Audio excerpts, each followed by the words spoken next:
I had been knowing I've been a franchise owner with Touching Hearts for a few months, and I knew that I had a measure of understanding of how to do marketing, but I really wanted to know how, and I just knew that I didn't know how the best way. And I really landed on Nick's program because he has been in the healthcare industry in the senior care space, and he's worked with some pretty top-notch marketers.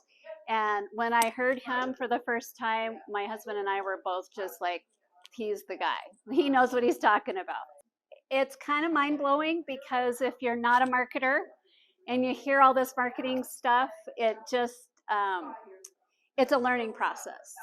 So for me, I've had to be okay with failing forward and just doing the work that it takes to be in the SEO space and being on Instagram and just being okay with failing, but knowing that it's going to get better and my videos are going to get better. And I've already put, in fact, today we're at a seminar and I put a reel out on a couple places. And so I'm kind of proud of myself to just get the skill, even though I don't know it perfectly, I'm still learning and growing, and it's just going to get better.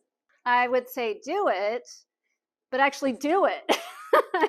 Like, do what he says, do his, weekly calls. I'm actually doing the work where, I think that's what it takes is to just do it.